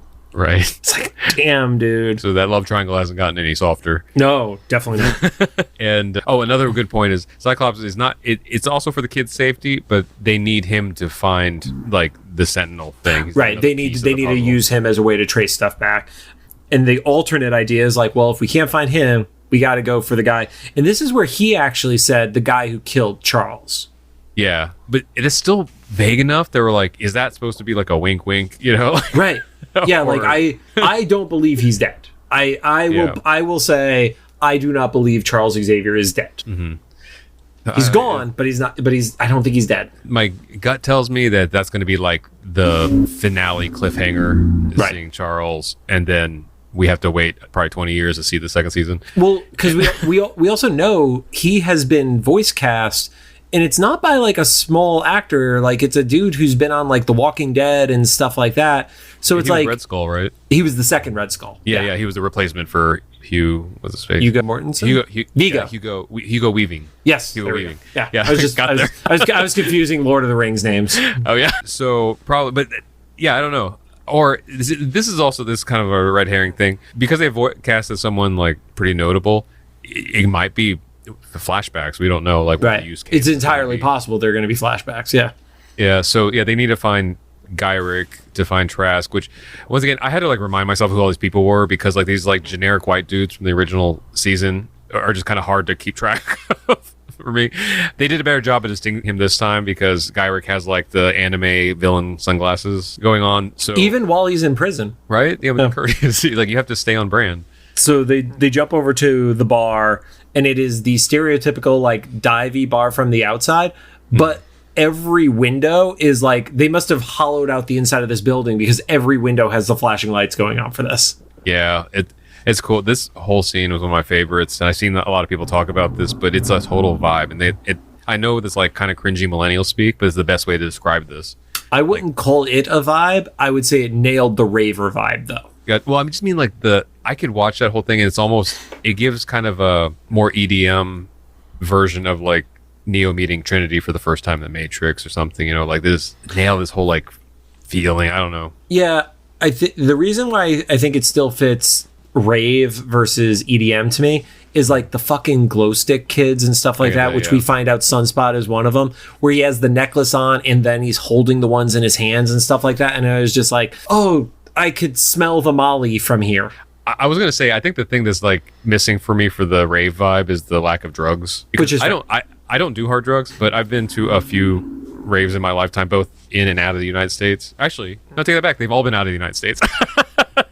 One was in Scotland, one was in Toronto, and it was like 75% drugs and 25% music and vibe. Right, but they did replace that with it having a bar. So They all walk in as a group. We've talked about this in the trailer reaction. Jubilee is just like let into this bar, and there's no way Jubilee is old enough to be in this bar that is openly serving booze. She's like as old as like 17, right, or something? Ish, yeah. So if she was 13 in 92, that means that she is at absolute most she's fucking 18. You know, I'll bet part of the kind of, I don't know, backstory here is that this is one of those like unofficial, not that there's an official rave, but like kind of where they took like an art museum and turned it into a rave at night or something like that, right. You know, where if you can pay, you can get in, not too concerned about it. So they all split up and Gambit and Rogue go up to the rafters. And I think this is the whole, like, this is TV PG. This is not, you know, Saturday morning, you know, whatever E for kids is shit. Like, it'd just be like G7, I guess, if it was Saturday morning. Because Gambit is straight up holding a mixed cocktail in his hand. Yeah. We see booze in this and not like vague bottles. No, it's like that is whiskey and Coke or whiskey. I can't tell which, but it's straight booze. And also, they do a pan over from Rogue's point of view of the crowd and real close-ups of everybody touching. Yeah, everybody's horny. Yeah, this show, I saw Eric Voss talk about this from New Rock Stars. I agree with him. X-Men were kind of horny in 92, very horny in this one. No. Even though everybody's arguing about like Rogue's butt or whatever, it doesn't matter. Everything's like 10 times hornier this time around than 92. No. Well, when it's your own distribution thing, standards and practices gets a little leaner. Yeah, and also literally is not being broadcast to children on Saturday morning. No kid is buying the X-Men 97 toys. That is literally the people our age who are buying those at Walmart right now. And no kids can afford them. I talked to my brother about it, how much those cost. So my brother actually bought a couple of those for my niece, will be turning 10 soon. Mm-hmm. And just the toys. I think he said he's not quite comfortable like letting her watch the show just yet, or this one. But I was like, aren't those kind? Because I was like, oh, they're really small though. And he's like, no, the Legends. I was like, you bought her like the $35 action figures? 25 right now on the pin. Yeah. Oh, okay. Well, the epic ones, which are the smaller ones, which is that was the set of 5 of them for like $45. Those are like the $8-9 each. But yeah, it's the main style size ones are $25 each. I think they're more where he's at, because he said he got like 2 of them for, and it was like over $70. You should be shipping those from Los Angeles to your brother. I didn't know he was looking for them. I didn't know that I'm happy that she's into X-Men action figures. Now I know. And her birthday is coming up soon, so we'll get that. But yeah, but the point of that pan over everybody touching is that Rogue is to remind us, and she actually says this too, just in case you didn't know, was that she wishes she could like go down there and party with everybody without killing everyone within literal arm's reach. Yeah, like if somebody just bumps into her. Yeah. And then Gambit goes over, like on her gloved hand, like touches her, and he's like, it would be worth it. Rogue's just like, the deal. We can't do this or whatever. And then we catch up down on the actual floor. Morph and Wolverine. So I think it was interesting that Morph had the caution of going as their male human presenting self from the 92 show to this club, but then freely transforming into a pregnant woman in line of sight for everybody who is not looking directly just at Wolverine's face or way. Yeah. And also being like an anime version kind of, because when Morph like was talking about Jean's belly, it would like bulge. It was getting bigger. Yeah. And starts getting into it with Wolverine of like, oh yeah, married to the most boring human on the planet and having a kid with them and gonna have this perfect life. And then that's when Wolverine kind of lets in that he knows what's going on. It's like, it's not perfect, that school's not safe for a kid, and he's like, they're leaving.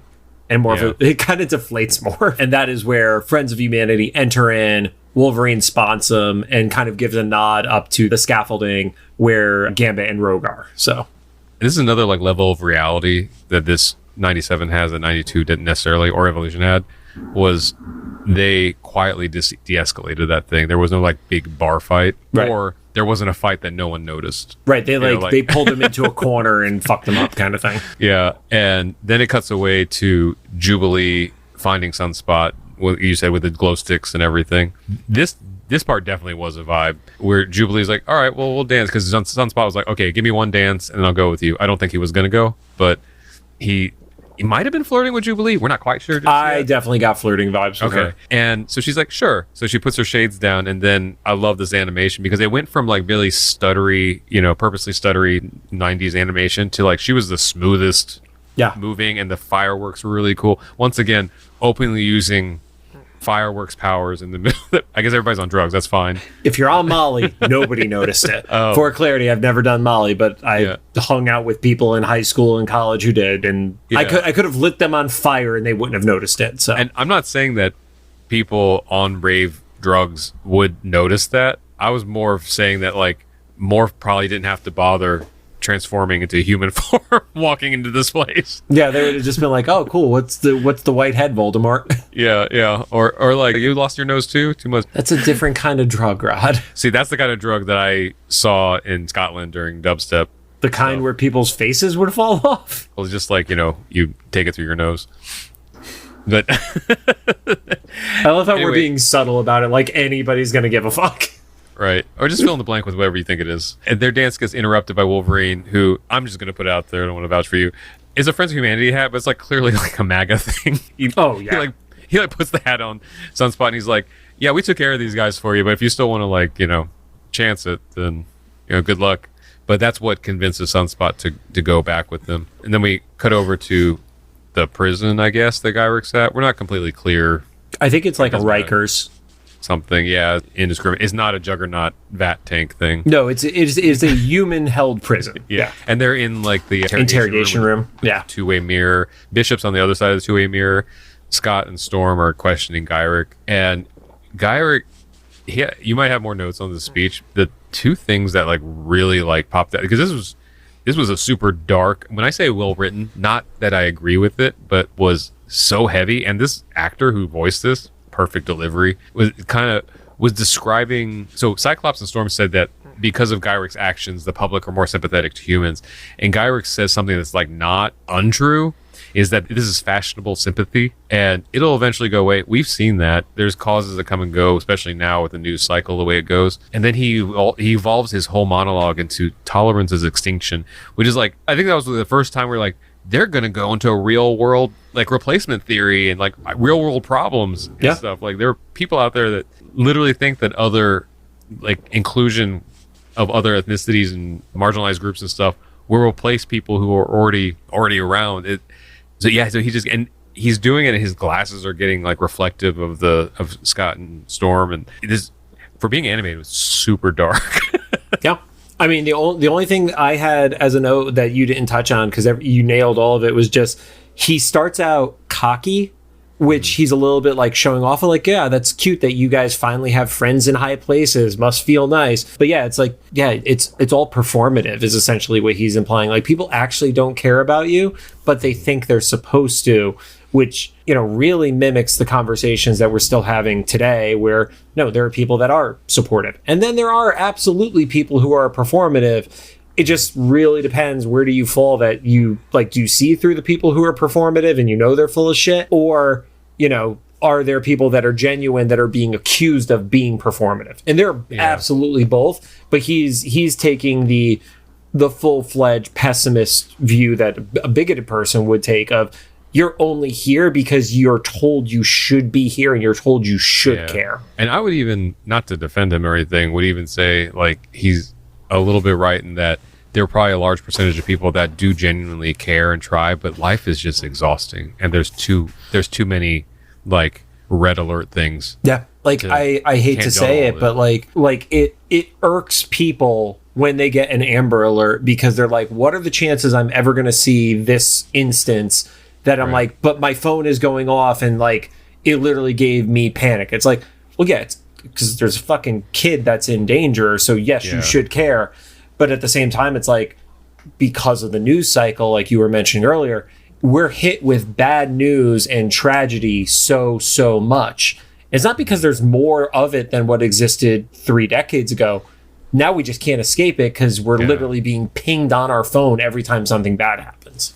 My biggest complaint about the Amber Alerts, at least in LA, is that it sends you to Twitter or whatever it's called now. Even when I'm not at home, like you said, it kind of gives me a little anxiety. Like, oh shit, there's like something happened to a kid. It's also the same alert noise that would go off if there was an emergency that is affecting more people too. Yeah. And I'm not going to discount ever a kid being at risk, but it's like, if there was like, hey, there's a big fucking earthquake happening, that's the same noise our phones would make.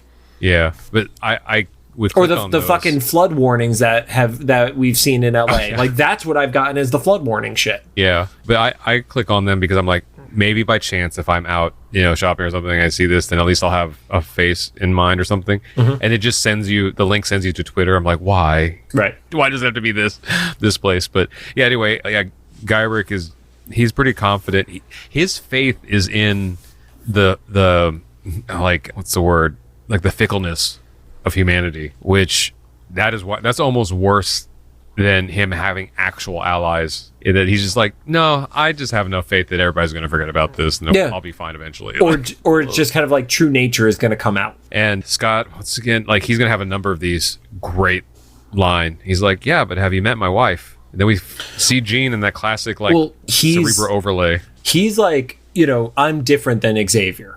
Because Charles would do everything in his power to make you see the light. Yeah. And he's like, well, what are you going to do? Like, what are you going to fucking shoot me in the middle of a jail and get arrested for it? And that's where it's no, but my wife is going to get exactly what I want out of you. Yeah. And there's something, I don't know, just startling, because I just have never thought to put this combination together of a pregnant Jean in Cerebro, like mentally attacking anyone, let alone Gyrick. And then she just full on goes like into psychedelic mind mode. I'm not sure completely what all we saw there. I feel like there's a dozen Easter eggs at least that we're going to call back to. Yeah, they find out about a backup master mold. And then, like, there's a skeleton-faced master mold that's, like, gives the I am death speech, which I thought that was a reference to something, dude. I could not find... I think that was a Ozymandias. It was similar, but there was enough different amount from the phrasing that I didn't take it as a one-to-one. I was paraphrasing. Yeah. And then there was, like, a not Sandman, or I don't think it's Sandman thing. We don't know who that was. Right. And Rod and I have talked about this. We watch the show differently. Rod watches with captions on because otherwise he can't hear. I turned the captions on and it only said male voice. But yeah, it was no, not again. I'm so sorry. That's what the phrase is. And there's no clear indication of what that is up until now. Yeah. And also another important point, Jean's not pregnant in this mind space or whatever, but there is still a baby. The baby is just in a cradle outside of her, so she goes like grab the everything is so, I mean, they did a good job. And then there's a mass graveyard shot. Yeah, the mass graveyard shot to me reminds me of Genosha, and I don't know if that's how this season is going to end. Yeah, and so she's already kind of discombobulated, but then like these red eyes, which I think maybe imply Sinister, but they don't say outright like somebody's here and something's wrong. They don't say it outright, but there's also like the shape of them feels a little bit like Master Mold, so I don't know if that's a red herring on it either. What if Master Mold has like sentience, but not like mechanical sentience? Is like whatever this, the what do they call it in the TVA, the temporal something? It's basically like the soul in the MCU. When Loki gets scanned when he first gets to the TVA, they're like, we need to make sure you have like a temporal something, and it's basically to make sure that he's not like. See, this is what things like. There's some robots in the MCU, but they have souls, so it's like kind of that thing. I don't know. I don't remember the phrase you're talking about, but keep going. But basically, it's like, does Master Mold have like whatever their equivalent of like a soul is now, like something that Jean can invade their mind? I think it's representing something in him else that he's connected to, as opposed to it being Master Mold. I think Master Mold, because even like Nimrod isn't that's true, like that level of it. Like I don't think Trask and Gyrick are smart enough to create sentience. Oh, that's right, because it's more programming than sentience to me. There was a part of time they were like the odd couple in the Amazon, right? That's funny. Yep. And then she gets thrown out. I think the most startling, besides her being pregnant, was also I don't recollect in my experiences Jean seeing a future for. She's like telepathic, but like not like Miss Cleo. Not precognitive. Yeah. Yeah. But yeah, when there's like this big flash that goes off and it's like, it gives the impression of like, imagery you've seen evoking a nuclear bomb, where it's like the light shines through people to the point where it feels like it's ripping them up. And it's like, oh, it ripped apart Jean in the image of her holding her soon to be born kid. Yeah. I was like, save the cheerleader, save the world. Oh, yeah. I've blocked out so much of Heroes, but damn, that first season was pretty good. I still had fun, even in the dumb seasons. The carnival season. It's not the best, but, then Jean wakes up. She assures Scott over the comms, what do they got, that she's okay, but they need to stop something, and he needs to get back. They need to stop Trask. Yeah. Yep. Then on the Blackbird, all the X-Men are heading to the Sahara Desert because they grasped through that crazy psychedelic thing that's where that was. I mean, I trust Jean. She's a great psychic. I trust her. Yeah. Also, this is the kind of story jump that the 92 series would do, so I feel it just kept the energy of that up. Wasn't that also where Magneto's hub was that Rogue remembered was in the middle of the Sahara too in Evolution? There just needs to be surveillance in the airspace since the Sahara from now on. Rod, do we remember how big the Sahara Desert is? It's like 3.2 million square miles. Yeah, they can figure something out. You have way more faith in humanity than I do. Yeah, so they're talking. Portions of this scene were in the trailer where Cyclops and Wolverine are kind of giving each other shit. Well, it starts out with, we get more like lead up to it where Wolverine's like, we should just send him back to the UN in pieces. And Storm was like, oh yeah, maybe let's not. What was her phrasing? It was like, no mutilation today. Yeah. And he's like, it's not mutilation, it's just weight loss. Right. And I was like, oh, are we going to see Wolverine finally cut someone? Right. No. In the animated show? Yeah. And then that's where we get the scene from it feels more pointed now with some of the other stuff that's been said in the episode. Yeah, we're going to do this as a team. Do you think you could handle it? And Wolverine's like, okay, Dad. And then immediately the top of the Blackbird or X-Jet, whatever the fuck it's called. Yeah, they call it. Yeah. Or what if that was a Blackbird and from now on? And now we get the X-Jet after. Mitt Rod, you might be right. This sequence was fucking phenomenal. This sequence was great. The Sentinel grabbing Scott as other people are like falling through the sky. He shoots the head off of it with like a slice motion and stuff like that. It was beautiful. Yeah, the choreography, like whatever the animation equivalent of camera work is, because they follow perspectives and stuff. Love the teamwork. We're seeing the evolution of the team here because there's no hesitation. They've planned for this. The Danger Room training worked out. Was it Cyclops was like Storm? Or no, Storm nods at Rogue? Storm nods at Rogue, and she starts going to one side. Rogue goes to the other. Rogue like punches through something before she grabs Beast and Bishop. I love that she grabs Beast by like his underwear, essentially. Yeah, because there's nothing else to grab onto. Yeah. So you're going to get a wedgie. This is going to be out. Yeah. And then Morph transforms into the angel outfit of Archangel.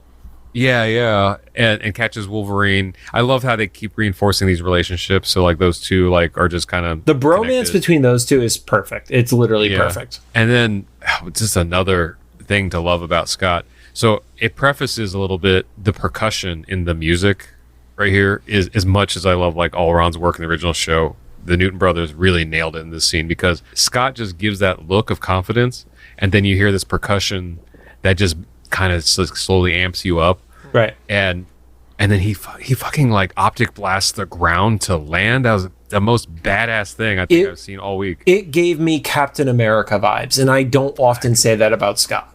I can see that, and I was like, man, I love this dude. Like, as I think our podcast name turned from like disdain for Scott to like we were just waiting on him to become whatever this is, like.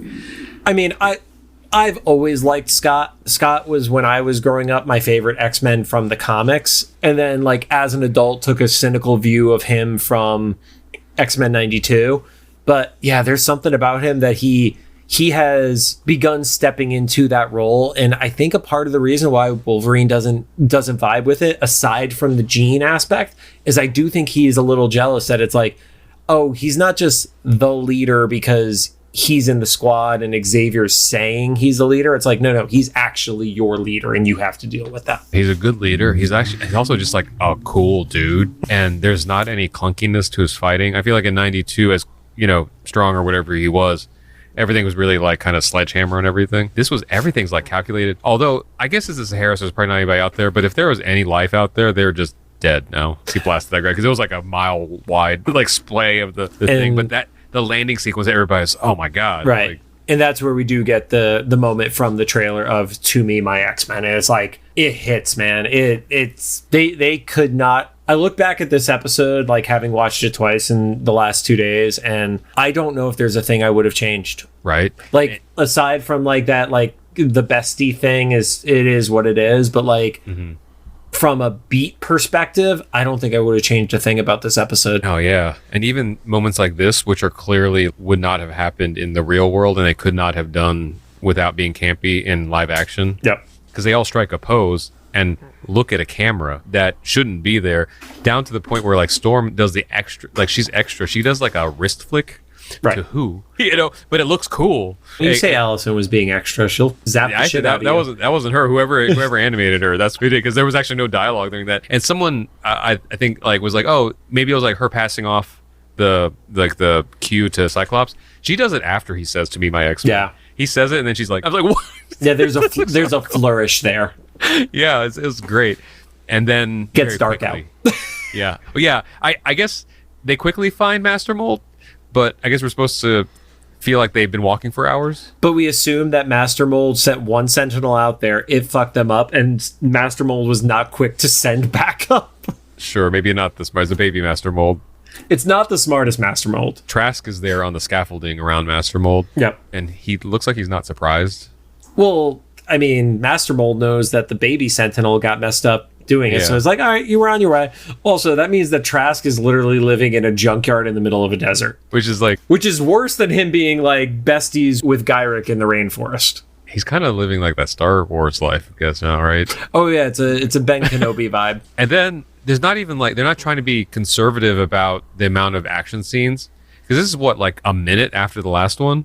They launched into this fight, which not even a full minute. Yeah, a lot of people probably saw this as a preview online, but it's great. This Sentinel fight is next level.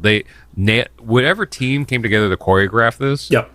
It was. I feel like I speak for a lot of fans from the 90s and stuff. Was what you would expect to be the same and elevated of all the X-Men stuff. Like there's so many little moments, and normally I don't take a lot of notes on fight scenes, and I didn't do too many here, but like can I run through this and give you the points on it, because I was loving the choreo on this. Yeah. Well, the first thing I was going to say is like they brought that X-Men theme for the fight scene, so someone paid attention to the score of the original show. That was like the very first thing. Yeah, absolutely. So the jacked up Sentinels start popping out of stuff and attacking. Rogue does a sit out clothesline. That is a very specific style of move, and it was thoughtful. I knew you were going to say something about it, only because other friends who are fans of wrestling were like, she did and they called it whatever you just called it. And I was like, okay, so John's definitely going to know what this is. Because if you do the same thing from behind, it's called a bulldog. But when you do it from the front, that's a sit-out clothesline. That's so great. So, they probably had like so much reference footage of actual WWE stuff. Yeah. And then the next thing we see is Wolverine just straight up decapitates one of the Sentinels. Classic. Don't have to mess with it. Nope. Perfect. Then Beast does the most impressive thing from a physical standpoint I've seen Beast do. He literally trips a Sentinel by pulling its leg out from under it. We've talked about what is the strength of Beast? This is actually our first reveal into how strong he is. Because even, I don't care how much leverage you use, you have to be fucking strong to be able to pull that off. Yeah. I thought you were going to say his biggest physical feat was making a pun. Well, he goes in, he jumps into its chest, and then he literally does a quote from Casablanca. I think this is the beginning of a beautiful friendship, is the Casablanca quote. Yeah. But he adds something along the lines of involuntary. Yeah, involuntary friendship. So right before he jumps, he's like, I hope you have a change of heart, and then he jumps in. I chose to not write that down. Right. Now, so this probably, before the next thing that happens, is my favorite thing, where he fucking mech suits the Sentinel. Yeah. I want that toy. That looks amazing. Like, not like a pristine Legends or whatever collectible thing. I want like 90s Toy Biz janky. Like put the you literally can't even do that with the 90s Toy Biz toys, because they don't have the articulation to make his arms go in the directions that would go. They don't, but maybe it's a little bit of a reference to that, or even if it's just like accidentally a reference, because I remember the original Sentinel toy did have a space for the action figure to go inside its chest. Because that was supposed to be like a prison type thing. Yeah. Yeah. So, that's interesting. Okay, so another reason. Am I adding this to the do I have to ask somebody list? Was that a reference to a toy? I mean, it probably wasn't, but I just made that connection because I just remembered like, I wish the original did that. It did do that. I mean, you couldn't see him. So then we get a great moment from a character perspective that is actually very subtle if you weren't really paying attention to it. Gambit is about to get hit, and Bishop moves in front and takes the hit for him. And you got to remember, the introduction of Bishop was coming back to the present to kill Gambit because he thought he was the traitor. Oh, I didn't think about that. Yeah. So they all trust each other now. Yeah, and then we see obviously he absorbs that. Yeah, and then the 20th reason to love Scott in this episode. He does to me it was almost just as big as Cap saying Avengers Assemble, and I didn't even know I wanted this phrase. He's just like, give him the forecast, and it's going to be Storm because we haven't seen her yet, of course, in this fight, and he says forecast or whatever. But then when the Sentinels say Omega level threat approaching, that was a sexual moment for me. They say that, and this is like a confirmation that that's where they're taking this Storm in this run, and then this piano music that plays underneath Storm's entrance is so badass. Like, it's just ominous, and she's walking on the sand like she's walking on water. Like, it's just the lightning is hitting and it's changing the sand into glass because she's hitting it with that much electric power.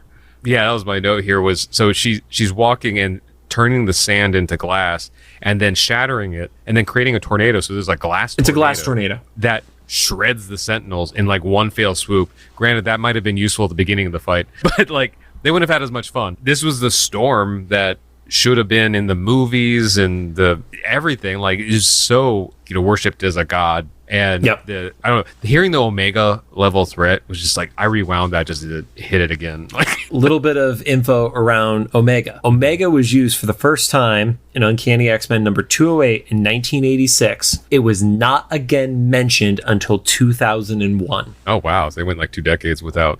Yeah, basically really? 15 years without going back to that. But I think, to your point, hearing it was just the power of what this phrase means. Yeah, and especially coming from a Sentinel means it was objective and not like someone just feeling like she's strong. Yeah, like there's that. not emotion behind it. Yeah, they just did the scanner like, oh, she's a problem. Yep. And yeah, it was so satisfying. Like, I thought the opening sequence was going to be like the showcase for like, okay, she's pretty badass. Yeah. Like, this was it. More credit to Allison, the whole performance. If anything, I want them to use this as like a storyboard for whatever Storm in the MCU live action is going to be. Because you can't punch down from here. It has to elevate from this. Yeah, everything else will be disappointing. If you can't do this, don't do Storm in live action again. Right. I would rather not see her than have another Halle Berry. Yeah. Give me the fucking New Mutants and don't include this group, because I don't want you to fuck it up, because I've seen it be perfect now twice. Yeah, and it's funny because we saw 3 frames of this in the trailer, and it wasn't apparent that she was turning the sand into glass in the trailer. And it just looked like she was stepping on, like, at that point, I thought it was just like a metal, like, plate or something like that. Like, I didn't realize that was her making her own pathway. Yeah, and it's animated kind of like anime, where like the motion lines were blurring. I don't know, everything else. That's one of those scenes. It's kind of a song off an album for me. I'll just go back and watch that section. Yeah. Like, over. It's so good. But it doesn't end there, because then we get that iconic shot that everyone was talking about from the trailer with Gambit and Wolverine. Right. Master Mold starts to get up, and then we see Gambit hops onto Wolverine, does the claw charge, and then the parts that we didn't see in the trailer, he uses his bow to launch Wolverine, because in this version we don't have a fastball special because Colossus is not a regular part of the team. Yeah. And then he's like, Morph, help me out. Morph turns into Blob. It is essentially a fucking trampoline for him. It's awesome. And a little bonus, Gambit charges the bow staff, and then throws it to like help Wolverine out. I want to know, there's got to be a term that the team has come up with for this, because it is they're staking their claim for a fastball special with this combination.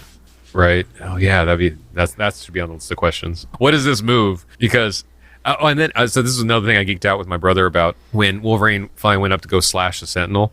That was the move from the video game with the electricity splaying across the entire screen in his claws. Oh, yeah.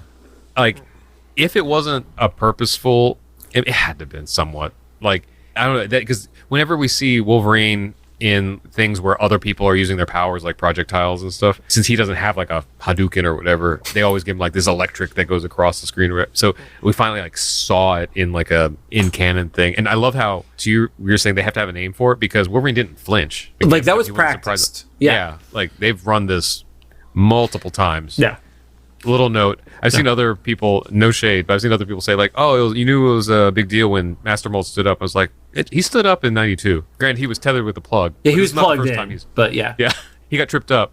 Maybe he's wireless now. We didn't get enough chance to find out, because that whole, whatever they call that, fastball special 2.0 or something, took him immediately out. Like, he got beheaded, and then I feel like how he landed when he got beheaded has to be some reference to a shot, because it looked kind of artistic, he like leaned. See it as a direct reference. If somebody can spot it and they let us know, please do. But that was also like, it got me when I was watching through the second time, the re-reference to the eyes, because you see eyes power up and then power back down, and they were in that very specific Sentinel eye triangle shape. So maybe after this, Trask will be like, maybe we should put a force field or something around the machine that makes the other machines. Maybe we should do anything other than just be in the middle of the fucking open air desert. Yeah, like they needed Magneto's dome for Master Mold. Like, why would you not have other defenses? Like, you don't need a full Sentinel to have guns. And then, like, immediately, Dr. Cooper and the military show up. They must have just been tailing them. It's so funny, because we've talked about this too. The way that we call people's character name all depends on when you were introduced to them. Oh, so you say Val? I say Val and you say Dr. Cooper. I think that's just I think it's funny. Nothing bad, no shade whatsoever. It's just like I'll probably never call her Dr. Cooper. So okay, gotcha. Yeah, and so they're dragging away Trask. Trask says something which gives like kind of like all lives matter energy, where he says like, you have no idea how it feels to be left behind by the future. Yeah. And I was like, okay, so in your head, you're coming from a very hurtful and scared place, but in reality, that's not what's happening. Yeah. And I like how they animate Cyclops' one eye through the visor. You can see it kind of like, yeah, I like how they've played with his eyes through his visor on this one. I think this is another drop in the bucket of why I thought maybe this is Mystique, because like she was just, I don't know, I guess she's used to all this stuff, but she was like, all right, we're going to send Master Mold to be disassembled, and this is standard. This happens every Thursday. Yeah, and maybe it's just the preconceived bias on it, but I don't get that, because she's very like clinical with how she deals with shit. Like she's not putting emotion into it, because she's like, she's a G-man basically. Yeah. Oh, although I like that foreshadowing for next episode. We do see what rattles her cage. Right. Yes. But the part that was, she's like, well, you did it. You were right. And, good job. And he's like, well, it wasn't me. It was the team. And it was like, because Scott has just been dealing with this, like, am I the right one to lead this? Can I keep this going? Can I do X, Y, Z? And it's like, yeah, you can, dude. Like this, you still have to lead your team, but you're the one who could do it. So I don't think in either 92 or Evolution we've ever seen such a coordinated X-Men before. Like, this is by far the best they've ever been as a team. Yeah, with especially that many of them all going at once. That's true. There's so many. So more, to the animators and whoever. I don't know if it's choreography is the right word for animation and direction and stuff. That's a lot of balls to juggle. I would call it fight choreo.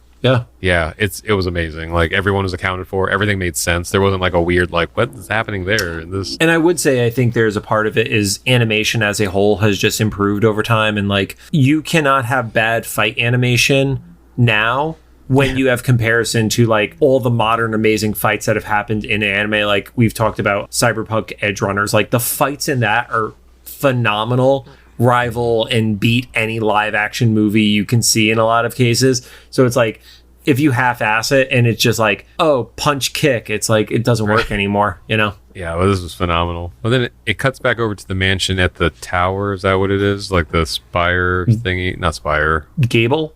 I don't know. The dome at the top that has the pillars.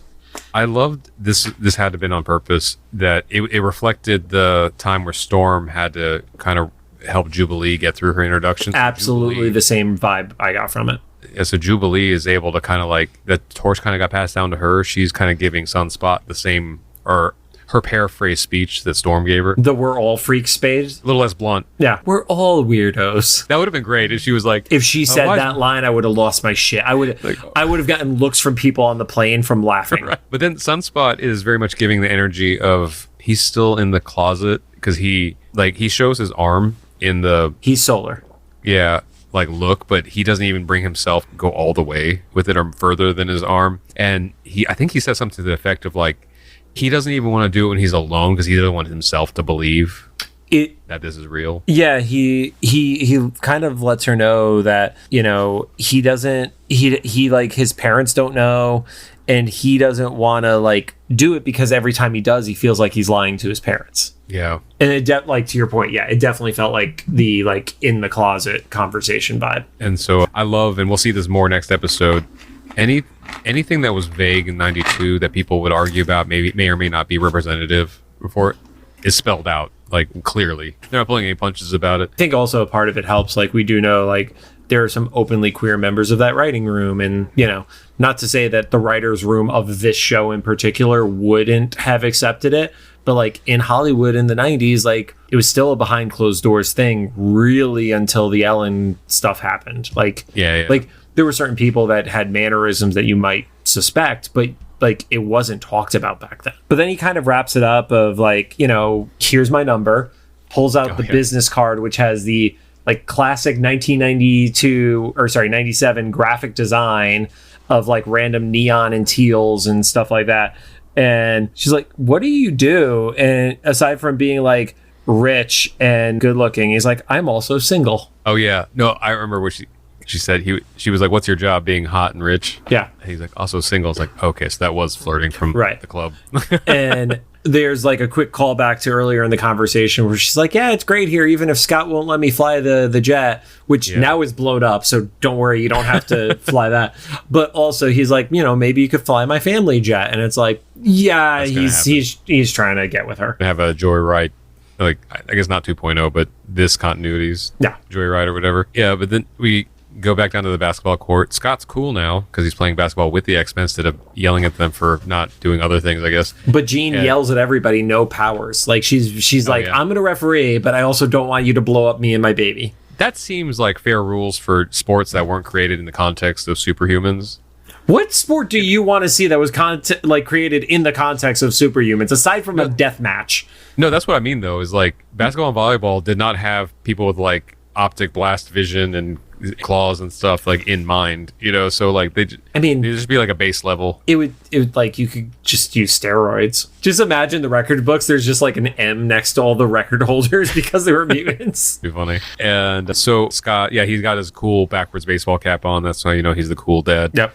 And he actually, I didn't even think about that. That's literal now. And so he starts going into the speech of how him and Jean are leaving. We don't know if that's what they're going to say, but it sounds like that's what they're getting into. And then Wolverine just throws it out there of like, oh, so you're bailing on us, which doesn't help. And then Jubilee is like, well, they were the first ones that were here, so who's going to lead the team? And then we luckily get the cutoff that is the alarm going off of like, oh, they're in Xavier's office. What could this be?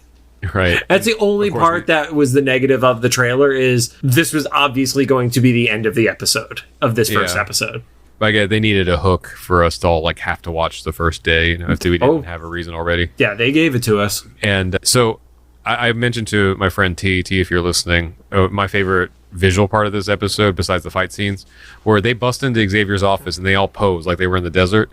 And my favorite pose is Jean snapping into the baby bump pose. Like everyone else is superhero poses, and then she does like the Anguitas baby pose, like she's trying to show off. And it was the motion. If it was still, it would have been one thing, but like your eyes catch the motion of her just like purposely like. Right. But the funny part is, and like I've noticed this because of our friend Michelle Waffle, who does cosplay Jean, the pose that she makes that is showing off the baby bump is very similar to some of the ways where she does pose when she's not pregnant at all.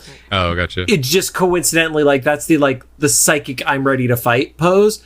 It just looks really good with a baby bump pose. So yeah, it was just funny because she grabs the belly, and then also like little cartoon things that like wouldn't read as well in live action. Like Storm has lightning coming out of her hands, which the shot cuts off before you see the ceiling. You don't know where that goes. Don't worry about it. But it looks cool. Like everything looks cool. That's totally a don't worry about it. Yeah, and they're all just hovering. Yeah. So it's another one of those like the animation just cycles through like a loop, except for whoever's talking. Magneto's there, and Magneto, way that we haven't seen him, at least in 92, where he's in like this all black trench coat. It kind of has like a little bit of like a mafia vibe to it in a way. Gotcha. Yeah. I thought Castlevania kind of, it was like, especially like the most recent like animated series is like that anime adjacent ish. I wouldn't see it because that never was modern day, but yeah, I mean, yeah. And he, gives the reveal that we all heard before, that Charles left everything, the legacy he built, the money. I'm glad they brought up the money. This is the first time they ever brought up the money in the show. Well, he also, and I don't remember if this part was in the trailer that we had seen previously, he calls him that old fool. Like he actually has there's a slight bit of frustration in Magneto's voice that I didn't get from the trailer, where it was just like, I'm happy this is mine. Yeah. Like it was a little more like, shit, I actually need to like respect his dream. Yeah, and I wouldn't have believed that completely, except for how like much they established their relationship before. And also, and this will touch on more in the next episode, but Magneto seeing how much Xavier sacrificed kind of proved him right, or proved Xavier right. That like being peaceful about it, even though he became a martyr, showed more of an example than Force did, at least at this moment. Yeah, the fact that people have started having empathy for mutants, like that didn't exist when Magneto was trying to steal nuclear weapons from the US government. Yeah. And then he tosses the will over to Scott, which is a novel, which I guess tracks because they're probably very detailed. They're probably going through every single financial whatever. And also he's rich. Yeah. So it's probably handwritten by somebody in like calligraphy. Right. It's in every language, just in case. Yeah. It's written in English, Spanish, Irish, German, Polish, Russian, and then Shi'ar just for the fuck of it. The Shi'ar is what I want to see. Or wait, would it be funny? Well, this wouldn't be work because they didn't have it at the time, but that'd be the thing that Julia Lewald would have authored is Xavier's Will and Testament.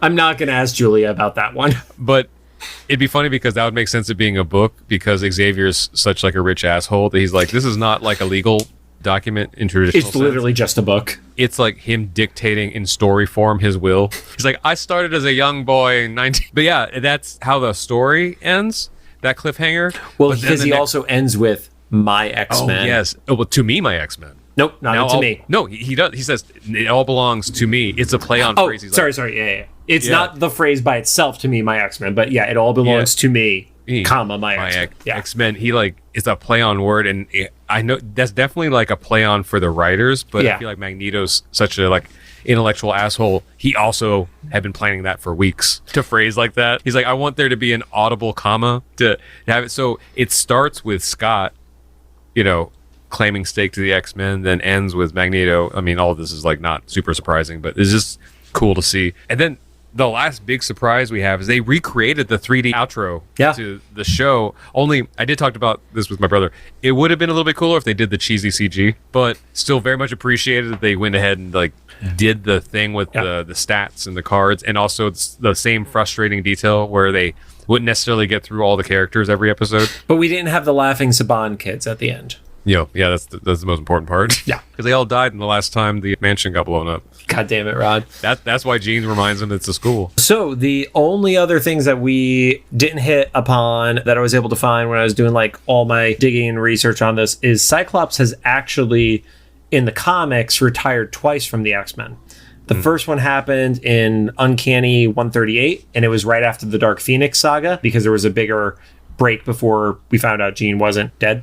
And it also happened in X-Men 200, which is also where Magneto became the leader of the X-Men in the comics. Yeah. Gotcha. And then there is a story in the 2010s from the Avengers versus X-Men storyline that is called The Last Will and Testament of Charles Xavier. Oh, there you go. See, that's not a complete departure for there to be a book, a literal book. Well, we're going to wrap up now since this is multiple episodes length. And this is funny that this week you will have gotten like literally like a month's worth of episodes in 1 week. But also, if you're listening to this and we were on time posting, both pray for me and congratulate me. Please congratulate him. Because it normally takes me a week to go through our normal length of episodes. This is more than twice as long. So we're going to see how this works. Still super excited about the show. Super strong start. I waited up till midnight. I made a bowl of cereal and I sat up and watched, and I like full-fledged corny, like just imagined I was 11 again on Saturday morning and watch this. So super excited. We're going to get on to the next episode, which you will hopefully hear soonish. We're just going to see how things go. Yep. Thanks for joining us. If you have any thoughts, make sure to drop them into the comments for either the YouTube upload or official Instagram post about this episode. If you like what you heard, we'd appreciate a rating of the podcast on the podcast app if you're choosing. You can find us on Apple Podcasts, iHeartRadio, Amazon Music, Spotify, YouTube Podcasts, and CastBox. And Rod said podcast, but because we've been recording for 2 hours, I wasn't going to correct him. That was my Boston accent.